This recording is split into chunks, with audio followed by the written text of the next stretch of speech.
All aboard, all aboard. Creating contemporary onboarding artifacts. Radical honesty, real results. The onboarding architects. We deconstruct the chaos. Reverse engineer what's red. From first day failures to what truly connects. Hi, welcome. I'm Marco, founder of All On Board. Today we're going to talk about something that most leaders think they have under control, and almost none of them do. So let me start with some radical honesty. Most onboarding programs are terrible, and I don't say that to provoke. I say it because the data is unambiguous. Gallup found that only 12% of US employees strongly agree that their organization does a great job at onboarding. 12%. That means nearly 9 out of 10 organizations are failing at a single process that determines whether a new hire stays, performs, and contributes, or walks out the door within months. And you have to look at it like this. You have an 82% better retention with a structured onboarding according to Brandon Howell Group. And this comes down, according to Boston Consulting Group, so it comes down to a 2.5 times more revenue growth for companies investing in onboarding. That was a study of 2012. So even way before COVID and all other world-shaking events we experienced the last years. But okay, I'm getting off track. Thing is, when you have the choice, so do something that your new hire stays, performs, contributes, or walks out the door within months, you have to take into account when they walk, it's expensive. There was a research in 2020 by Friedman and Notze who puts the cost of turnover linked to poor onboarding at up to 40% of an employee's annual salary, according or depending on the height of the salary. This can become a very expensive joke. Other studies say, like for example, Asbari and colleagues, also from 2020, the cost of a wrong hiring decision can reach 5 times the new hire's annual salary. So the numbers I used up until now aren't that far-fetched. When we look at the branches or the sectors I've been active in myself, so senior roles in financial services, fintech, and even consulting, those numbers become eye-watering and fast. And maybe here's what frustrates me most. The evidence for what works is overwhelming. So Brandon Hall Group's research shows that structured onboarding delivers 82% better retention and over 70% higher productivity. As I said, Boston Consulting Group found that companies investing properly in onboarding see 2.5 times the revenue growth and 1.9 times the profit margin. I don't think we need to discuss the return on investment. It's clear to me the problem is execution. So, when you look at it, 58% of organizations still reduce onboarding to paperwork and compliance. And from personal experience, I know some of them hide behind excuses. You should know that already. We've always done it. We don't have time for that. That's not onboarding. That's administration. And sometimes, let's be blunt, it's plain denial. So today, I'm going to walk you through the 5 stages of onboarding. Of course, I've did my research. I've added some real-world practice, not theory, not buzzwords, what actually works. We'll also discuss what definitely doesn't work and why it matters for your business. So, let's go.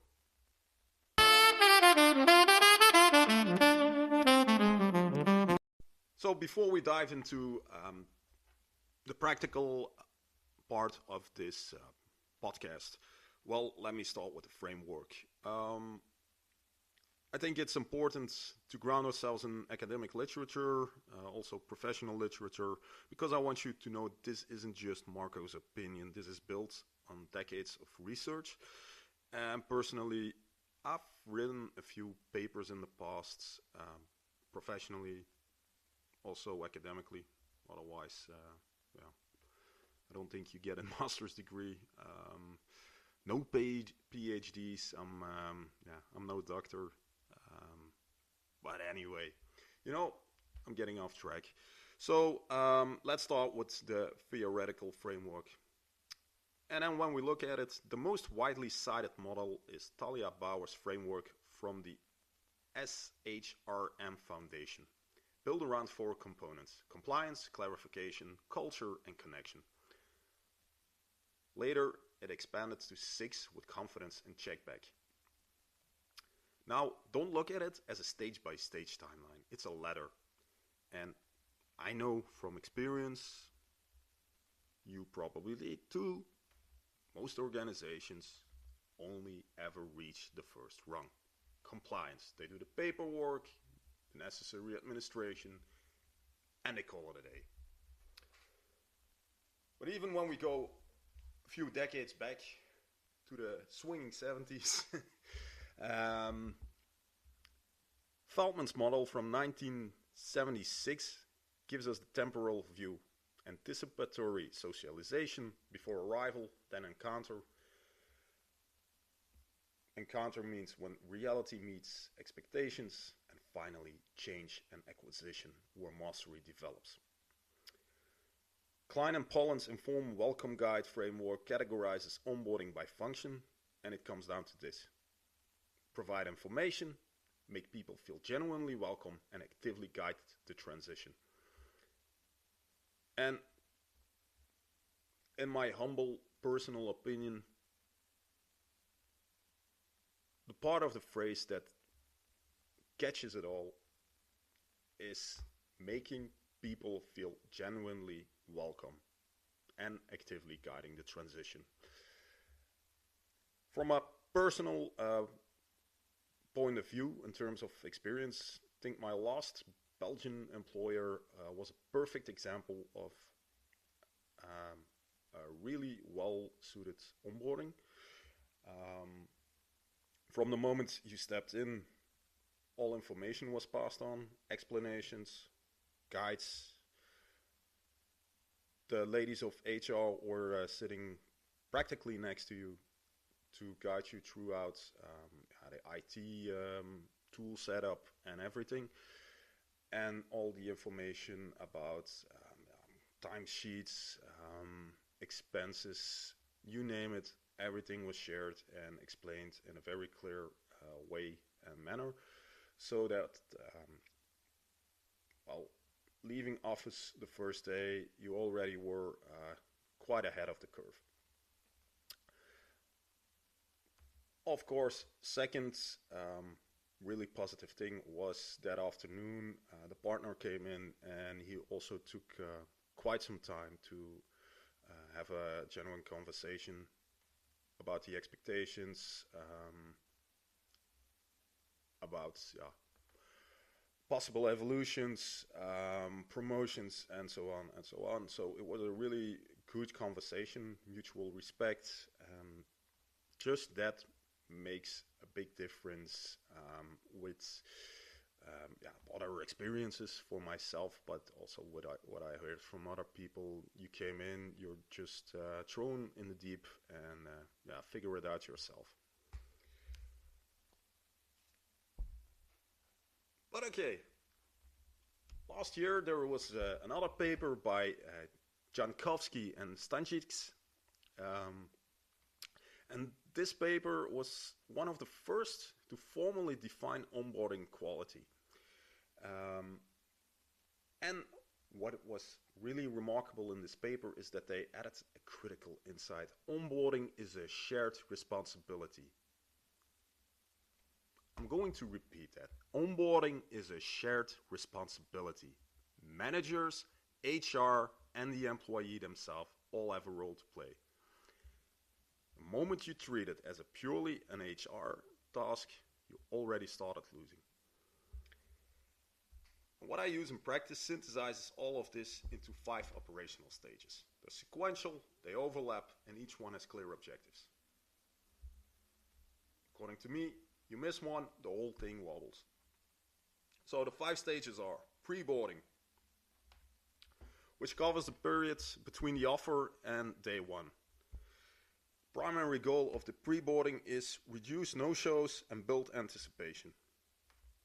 Your first week, days 1 to 7, make the right first impression. Stage 3, first 30 days. You build clarity, momentum, and connections. In the first 90 days, stage 4, your primary objective is to earn loyalty and prevent early attrition. And then we come to stage 5, from months 4 to 12, reach peak performance and measure your return on investment.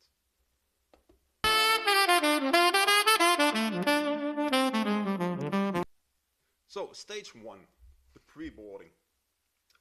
So, pre-boarding is where the onboarding begins. It's not on the first Monday, it's not at the orientation session. The moment someone accepts your offer, the clock starts ticking. Feldman called this anticipatory socialization.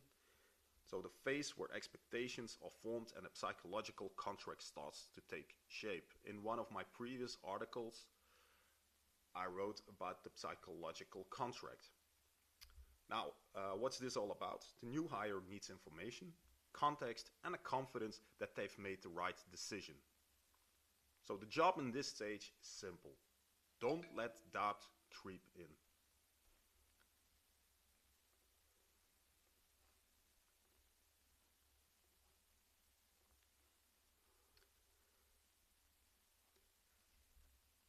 When we look at statistics, well, Talmundo deciphered that 64% of employees had no pre-boarding at all. 20% of employee turnover happens in the first 45 days, according to a study by SHRM. And according to research of Indeed, one of the more renowned job sites in the world, 65% of companies have had a candidate accept an offer, but there was a no-show. Now, I wouldn't blame this completely on the onboarding process of the inactivity of the company which did an offer. Seen this also as a manager, that people just didn't show up for a multitude of reasons. But then again, I also think that that is a bit of personal responsibility. At least have the decency to call or to at least send a letter in which you resign.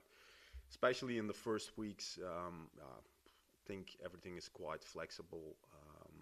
Although I know in Belgium that there could be a repercussion, but then also trial periods allow that flexibility, and often would you like to go after somebody as a company who doesn't want to work for you? I know there was a lot of work going in there, but normally you have a short list of candidates. But okay, I'm rambling again. So in the Benelux market, so Belgium, Netherlands, Luxembourg, I found some numbers that 83% of employers already struggled to recruit the right talent. There was a learning and talent report out of 2025 by Cornerstone that silence between offer and start date is dangerous. Why? Counter offers happen. Doubt creeps in. And I said it before, sometimes there are other reasons why somebody doesn't show up. But it doesn't mean that you only have to blame the candidate.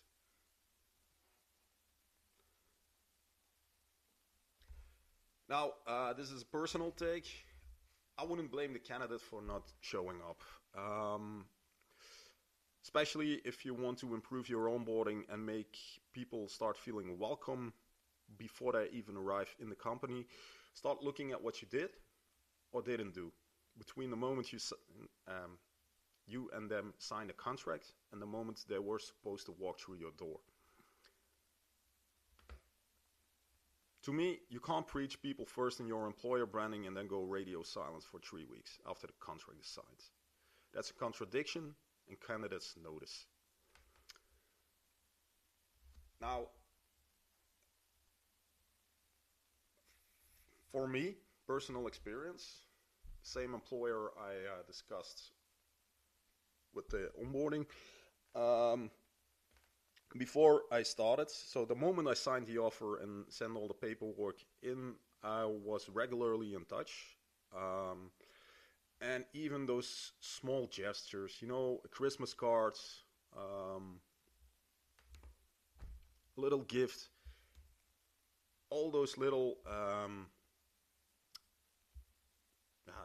signs were there, and that also increased commitment and increased trust and confidence that both parties wanted to advance and make the best out of it. So, best things to do. First of all, send a welcome message from the hiring manager. Personal, not templated. And please, for God's sakes, do not let Claude or any other AI thing write your welcome messages. Really. Don't do it. It takes 5 minutes and it makes a disproportionate difference. Secondly, and this is a remark when researching and interviewing people, this came back a lot as a complete neglected part. Maybe not on purpose, but yeah, the answers are there. So it's not, and I've experienced it myself. Set up their tech completely before they arrive. You know when they will arrive. Especially with new employees, you know when they will arrive. Make sure there is a laptop. Make sure their accesses are done. And interview the managers. Go talk with their future colleagues. What do they need? Which tools? Don't let them go after people for 2 weeks or longer just to get access to a shared drive or a common system they need to use. That's such a little thing that can make such a difference. And okay, I understand that maybe you have the ID or the conviction. Yeah, but that takes time, and that isn't time we can make money, or that isn't productive time. But like a manager of me once said, don't start building a gas factory. And I replied to him, okay, but the time I spent now in building the so-called gas factory, so creating the process and the tool that executed the process, that time is saved afterwards, because you can just enter data, press the button, chuck. Once you have a role-specific setup, do an annual review. Most of the time, that doesn't take a lot of work. I don't think there are a lot of companies who change systems and toolings every single year again. If that's the case, some other questions need to be raised, but I'm going off track here. So, to repeat, welcome message from the hiring manager, and I would even add somebody of top management, personal and not templated. Secondly, set up their tech completely before they arrived. Role specific, not a generic setup. Share the first week's schedule so they know what to expect. Now, I've been in big corporations, I've been in small corporations, I've been in really structured ones, and I've been in snake pits. And with snake pits, I mean chaos, because startup, not yet everything put into place, no procedures at all, you name it. But you can share a schedule, and I'm really convinced that most people are flexible enough to accept that some things can change. Assign a buddy before day one, not on the day before day one. And also let them reach out, which makes adaptation and adjustment to the new environment more easy. To give an example, I think one of most known brands in the world, especially digital brands, Netflix, before anyone walks in, desks, laptops, credentials were ready. That signals competence, care. Simple, effective. No time to waste. Get in, get launched, get going. So now, what do you need to avoid? First of all, go radio silent for multiple weeks and then scramble on that first morning. Treat the period between offer and start date as that time. It isn't. And last, but especially not least, don't let a new hire arrive to find no desk, no laptop, and a manager who forgot they were starting. That first impression does not recover. I've been there as a consultant. They tell you to be adaptive, agile with it. But also as an employee, I can't say it differently, it sucks. It just plain sucks. That first impression, that goes on for days and days and days. And giving the topic can make or break.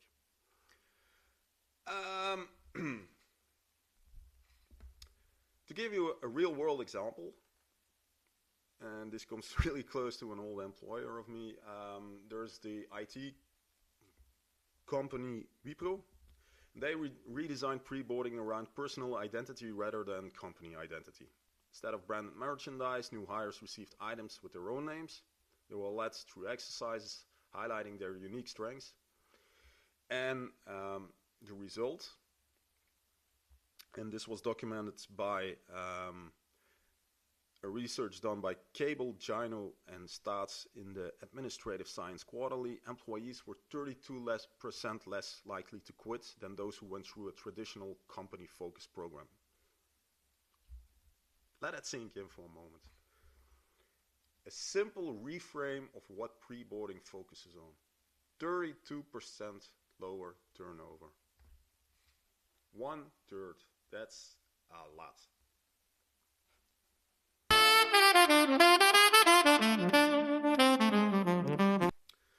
So, after stage 1,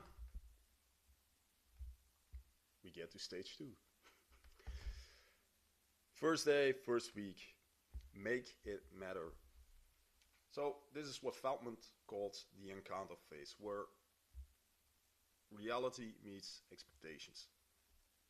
For most organizations, this is where reality disappoints. 52% of employees report that administrative tasks dominated their onboarding experience. That's a catastrophic waste of the most impressionable days in an employee's tenure. When we took a look back at Bauer's framework, she places both compliance and connection in play here, and yes, some paperwork must happen. So I'm not going to deny it or completely neglect it. Paperwork is part of the game. But if that's all that happens, you've communicated something very clear. We care about forms and processes, not about people. So, Microsoft also did some internal research, and they found out that a single manager one-on-one in the first week has, and these are the words of Microsoft, outsized benefits. This is covered by Gallup's data, which shows that new hires are 3.4 times more likely to rate their onboarding as successful when managers are actively involved. This is not optional, this is the manager job. So let's have a look at the do's and don'ts. Do this, start with a team welcome. Make the new hire feel expected and wanted. Minimum one real conversation with their manager in the first week. A culture immersion session. Share the company's real story, values, and how things actually work around here, not the polished brochure version. I'll come back to that culture immersion session a bit later. Then you introduce them to cross-functional context, not just their immediate team, and connect them with their buddy on day one. Maximum day two, but I wouldn't do that. My personal take on the cultural immersion session, I would even try to make it already part of the pre-boarding. Why? Recently I made an AI video about a story which happened in the past. And it was about an innovation challenge within a company, and one of the guys who had a really great idea, was a bit years before on the stuff we're working now with, went into a boardroom with the whole C-suite and asked, what are the values and what is the mission of the company? Well, if you can't answer that question, something's wrong. So make sure that, first of all, everybody knows that. But you can use technology, use short video series, a scheduled call with a team member, not just management. And why do I say especially a team member? Because here's something most companies don't want to admit. There's a large gap between how management experience onboarding and the culture and how new hires actually find it, especially existing employees. And the uncomfortable truth about doing it early, well, I think, and you don't have to agree with me, but really drop a comment. If someone learns before they start that the culture isn't right for them, they can consider their options. For you as an organization, it's also an opportunity to lower your attrition rate before it even begins. Because nothing turns people off more than finding out after a few days or weeks that they made a faulty decision. And that counts for both sides of the table. Yeah, but the money and the time waste, okay. But an unsatisfied employee will not perform. So that will cost you money also. And eventually you even need to take the decision to let him go or her go. But again, I really would like to know what your thoughts are about this. So drop a comment, let me know, and we'll take it up in one of the later episodes. Now, before we continue with the next stage, what to avoid. First of all, dismiss all the things you advertise during the hiring process. You know, the amazing culture, collaborative environment, work-life balance. Actually, don't create a gap between what you promised and what is real, because it's the fastest way to lose someone in week one. Avoid also to only hand them over documents, some procedures, and get the message. Figure it out yourself. Avoid to just point them to a desk, and avoid also the information overload. Why is this? Well, a study of Flare.hr found out that 81% of employees feels overwhelmed during onboarding. How come? Well, don't cram 3 months of content into 3 days. And last but not least, don't isolate them in a training room away from their actual team. So another real world example, also really well-known digital brand across the world, is Google. Google's Noogler program sends manager automated reminder emails the Sunday before a new hire starts, covering 5 key actions. It discusses the role, it introduces the body, facilitates social introductions, setups check-ins, and encourages open questions. It's simple and systematic. It works because it makes manager action a default, not an afterthought. You don't need Google's budget to do this, you need a checklist and accountability. So, as one of my mentors taught me, you need a system. Clearly defined actions that can be 5 key actions, that can be maybe a few more, but just make sure it happens.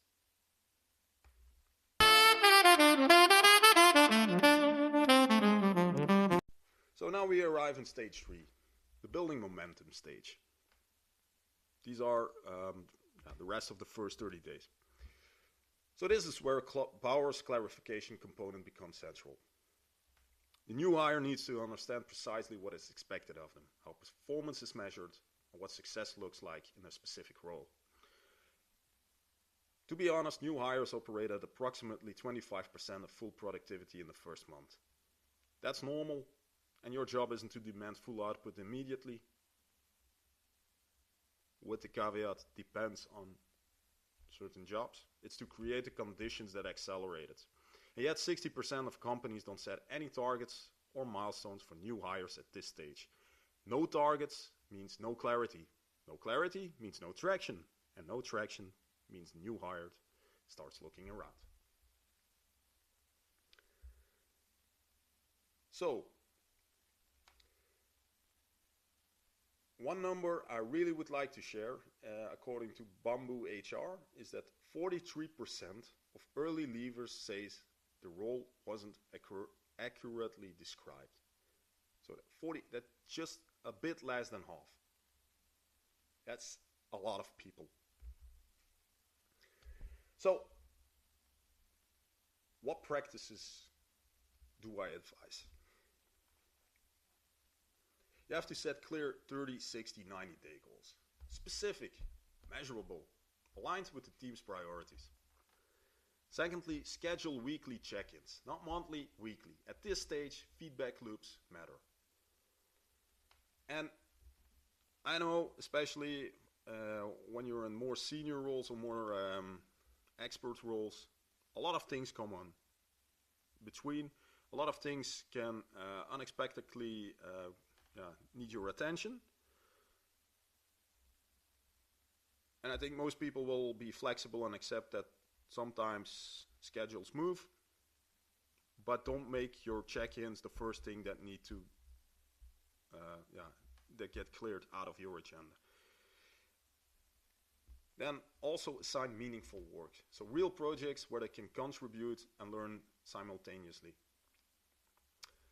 Also, make sure they have had at least one introduction with every significant stakeholder for their role. Every single one. Don't leave this to chance. And then last but not least, introduce cross-functional context. In professional services, relationship breadth directly affects effectiveness. So, relationship breadth directly affects effectiveness.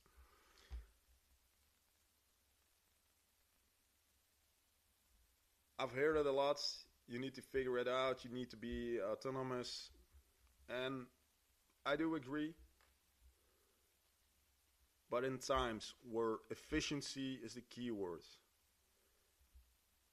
where a lot of companies and teams describe themselves as high performance, high achieving, and fast paced teams, first thing you do is throw somebody in the deep, go figure it out. Okay, sometimes the best way to work, to learn things, how they work, but introducing them to key people, it takes away a lot of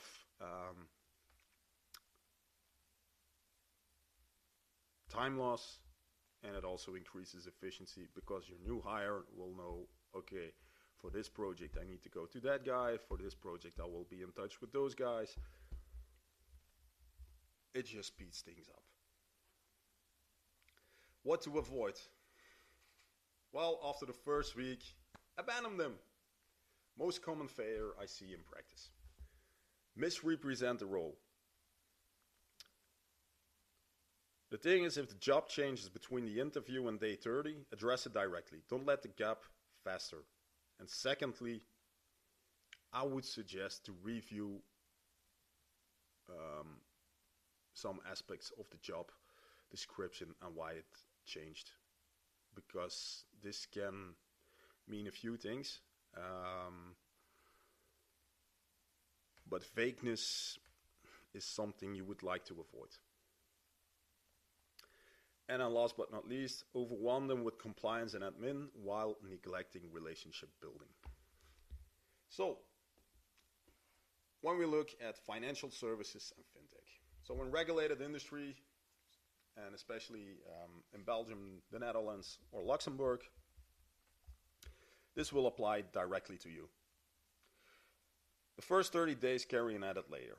Regulatory compliance training, depending on the role, but you can be in touch with AML, KYC, GDPR.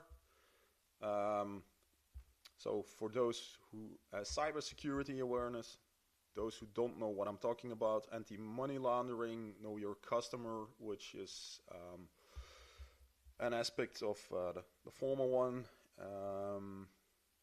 and also applies to MiFID regulation and everything. So banks need to know how who their customer is and how their assets are originated and also composed. Then GDPR, privacy regulation, cybersecurity awareness, well, especially in these days, quite important because these aren't optional. So if you're a smart organization, you integrate compliance into the broader onboarding journey rather than treating it as a separate burden. And one of the big four, so EI, their fintech census of 23 found that 56% of fintechs see regulatory complexity as a barrier to attracting and retaining talent. A well-designed onboarding process turns compliance from a burden into a confidence builder.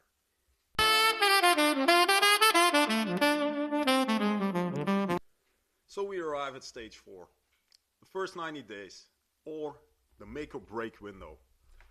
This is a point where you either earn loyalty or lose talent. And apparently, it is the most studied and most dangerous period in the employee life cycle. Research by Nivatkar and Wu from 2022 show that 30% of new hires leave within 90 days. In 2019, there was another study by Hicks. He said 28%, or she said, I don't know. But even though the exact figure varies by industry and role, the pattern is always the same. The first quarter is a cliff edge. By 90 days, the new hire should feel socially integrated, competent in their core tasks, and clear about their future within the organization. And this is also confirmed by Bauer's meta-analysis. Social acceptance and self-efficacy at this stage are directly correlated with intentions to remain. So this is where her components of connection and confidence converge.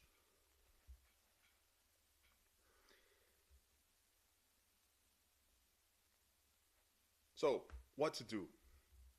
Conduct a formal 90-day review. This is not a performance evaluation. This is your chance to have a real conversation. How are they experiencing the role? What is working? What isn't? use the feedback. Feedback is data. Data allows you to adjust, adapt, or strengthen processes. You continue the buddy or mentoring relationship actively, and also help your new hire to expand their internal network deliberately, beyond their immediate team. Also, and I think this is really important, check in on their career trajectory. Are they seeing a future here? Now, I have noticed that this is a difficult one because or there is a large degree of transparency,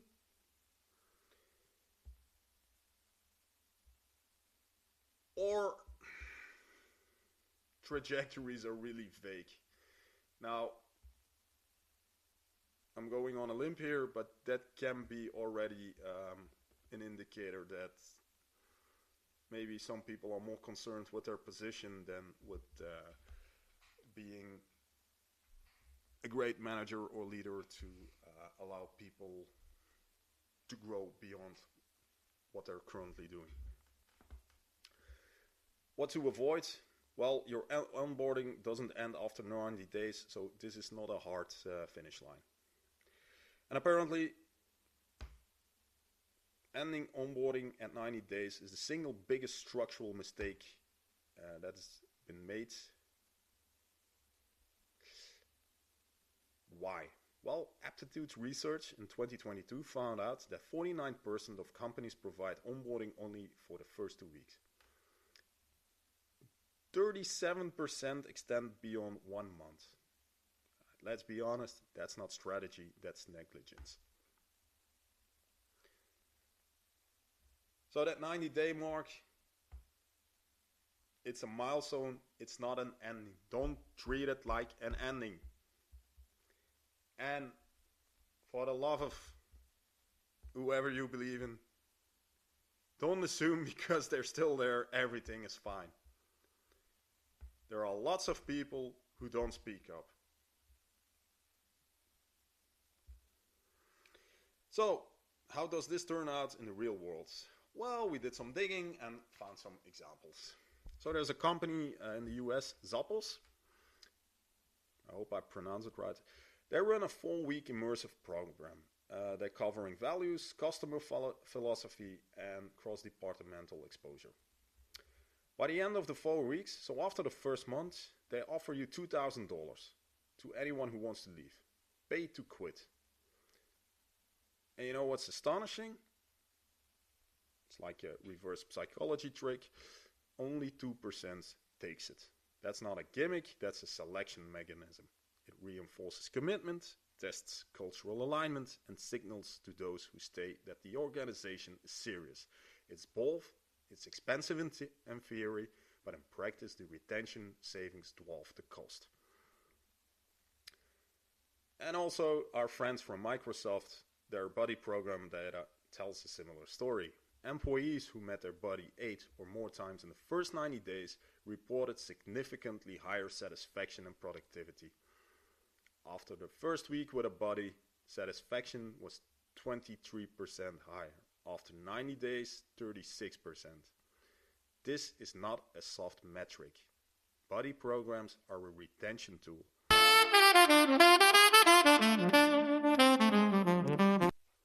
So what after the first 90 days? Well, stage 5. Your first year. Finish what you started. Gallup's research is definitive.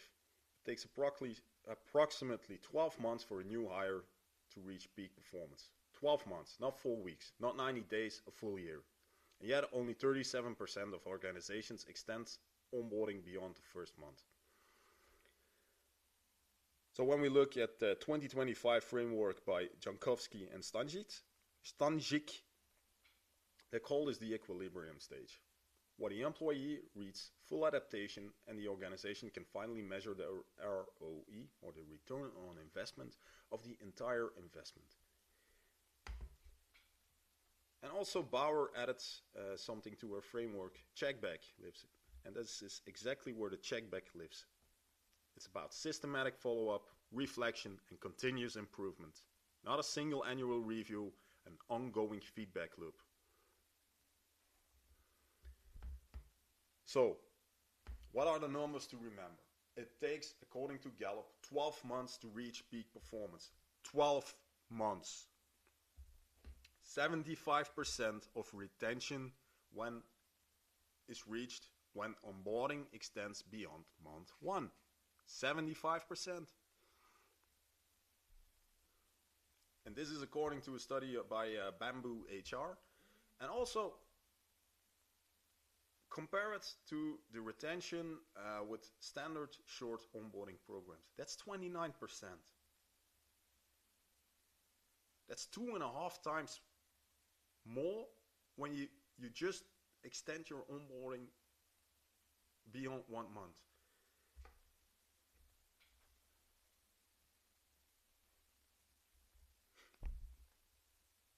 So think about that in terms of accelerated productivity per hire.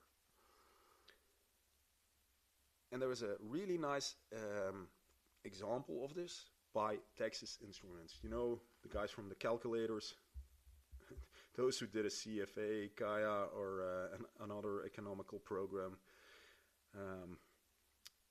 Well, I did one. We all have nightmares about those machines.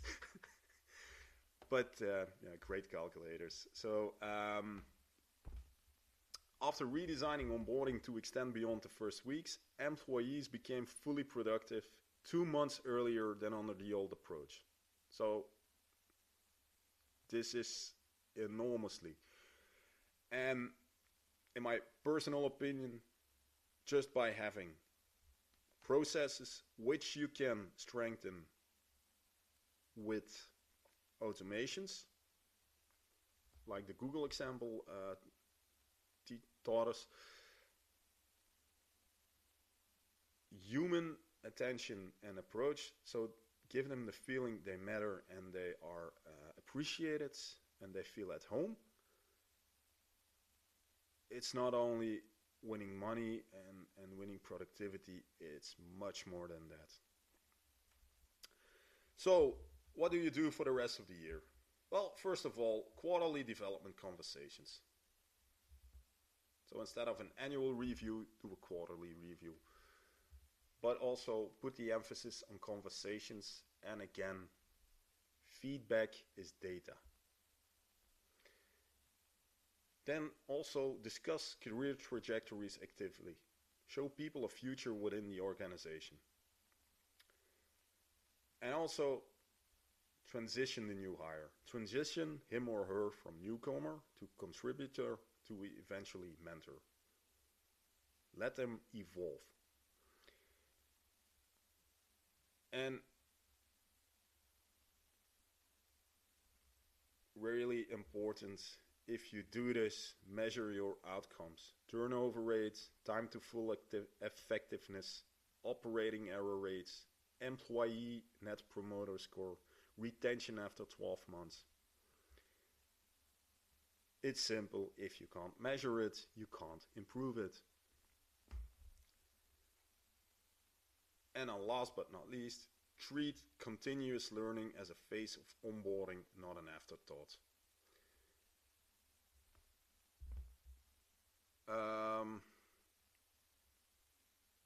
So these are the things you should do in the first year. What should you avoid? So again, and I already said it in stage 4, don't assume that the job is done at 90 days. It isn't. You want to be as employee central environment. Guide them the rest of the first year, but afterwards also. And no, that doesn't mean that you have to hold their hands every week, but guide them, give them perspectives, let them grow, let them go. And also avoid to stop investing in integration the moment the trial period ends. And last but not least, when somebody departs early, do not only measure recruitment costs. Look at the full costs of this early departure. Training investment, manager time, productivity gap, team disruption, and institutional knowledge lost.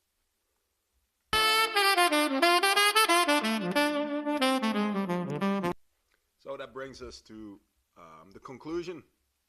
We're almost at the end of this episode. 5 stages. Pre-boarding. First week. First 30 days. First 90 days. First year. Each one backed by evidence. Each one actionable. Each one being skipped by the majority of organizations right now.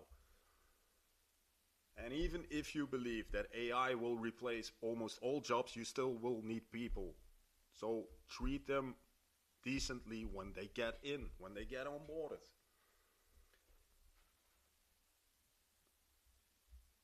If you are an organization that treats onboarding as a strategic, multi-stage process, you will outperform those that don't. The retention gains are real, 82% better. Productivity gains are real, over 70% higher. Revenue impact is real, 2.5 times greater growth. These aren't marginal differences. This is what they call competitive advantage.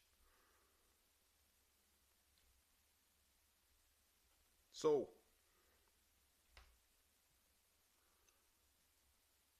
especially for the Benelux region, according to research, 83% of employers struggle to recruit the right people. In the Netherlands, labor scarcity is projected to triple by 2030. And fintech and financial companies are competing fiercely for the same regulatory and technical talent.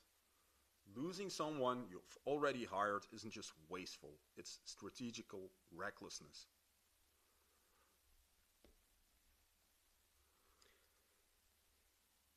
So let's think about it. When we look at the number of Gallup, 12% already answered the question of whether your onboarding needs to improve. And the only question left is whether you'll do something about it or whether you'll keep blaming cultural fit for a process problem. And then again, I cannot stress this enough, this isn't just a process, an HR, or a cultural problem. It's a problem of every actor involved in this process, from the hiring, the pre-boarding, until the moment the onboarding stops. And this has a lot to do with culture. So this is what I try to do with All On Board. Design, build, and fix onboarding programs for companies who are done leaving money and talent on the table. We want to experience what your new hire experiences, because that's where the truth lives. So, I hope you enjoyed this episode.